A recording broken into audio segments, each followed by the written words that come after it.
And hello, movie lovers, and welcome to the show. So, I'm going to talk about The Flash and Indiana Jones and why it bombed, why these two are basically box office bombs and things like that. I just want to do a little bit of a breakdown with you guys. So, let's go on ahead, let's sit back, let's dive into this. I can't wait to talk about this, and let's do it.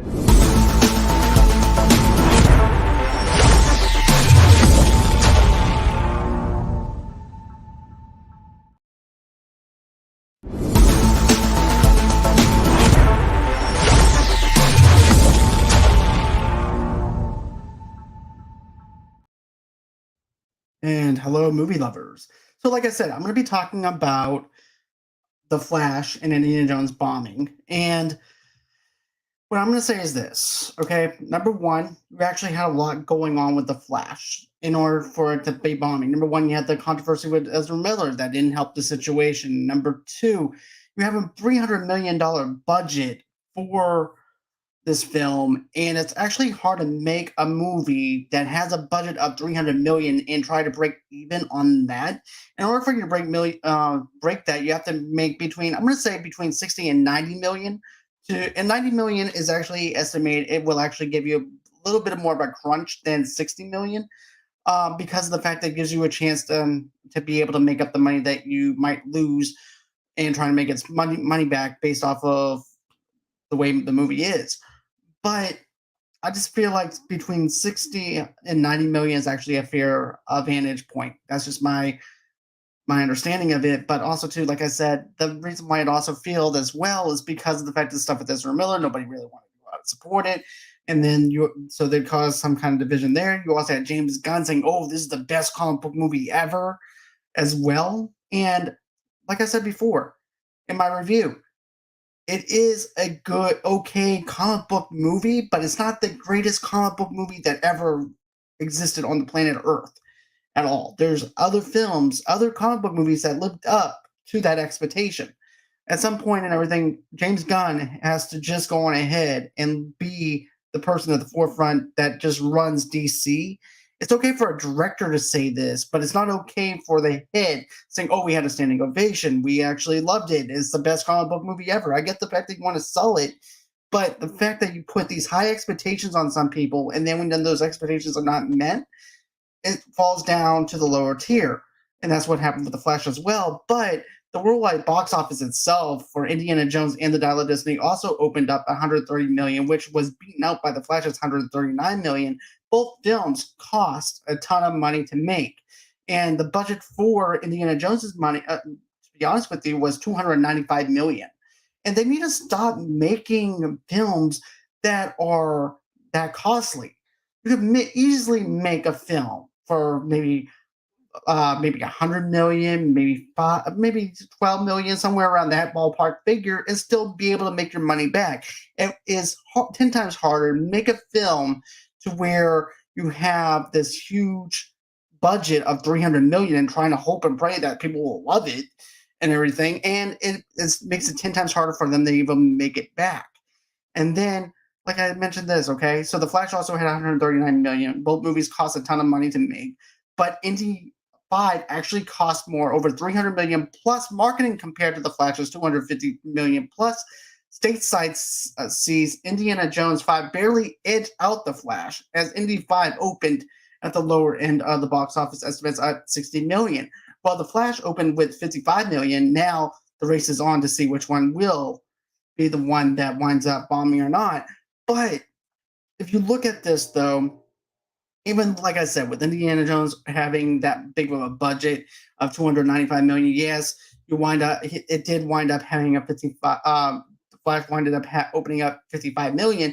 That's okay, but it's not the best because of the fact that yeah, it did good for a little bit. Then after that, you see it slowly start dying off, and now they're even pulling the Flash from the movie theaters itself.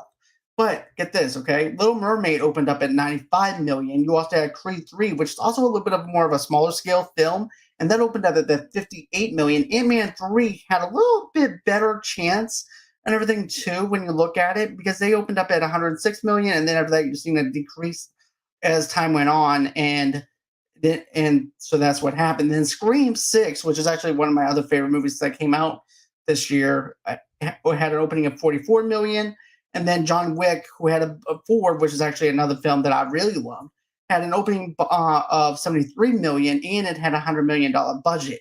So, I think that you can. So basically, that those are actually okay for box office numbers when in comparison.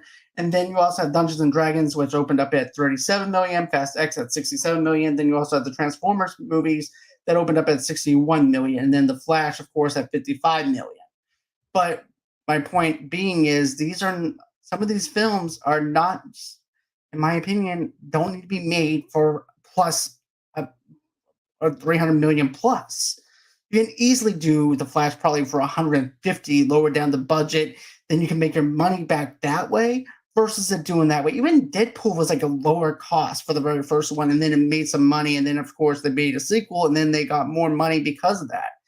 But still, you could do this for easily, probably for less than what they wanted it to. And then you also have the Indiana Jones thing. A lot was riding on Indiana Jones, to be honest with you. You have this stench bomb known as the Crystal Skull that came out a couple of years back. And even though people were like, okay, well, let's see what this next Indiana Jones film is, and if then you wind up seeing the fact that it ended up having a decline later on. And it's no fault of Harrison Ford or anything like that as that goes, because it's all about the story, it's all about the direction, it's all about that kind of stuff within the Crystal Skull itself. So maybe some people are like, you know what, the Crystal Skull wasn't that great, so therefore why should I take a chance on this next Indiana Jones film? Even though Harrison Ford is going to be doing some deep faking, it's going to be a different storyline, it's going to deal with the Nazis, it's going to end up tying everything together to where it's ending the franchise. And nobody's like, I don't need to see another Indiana Jones movie. I think this is actually time for Harrison Ford to say bon voyage to that and focus on something else rather than doing Indiana Jones. So the box office numbers to me, to be honest with you, just means that with Indiana Jones, I think people were just not sure what this Indiana Jones movie was going to look like. I don't think that they were that interested in it.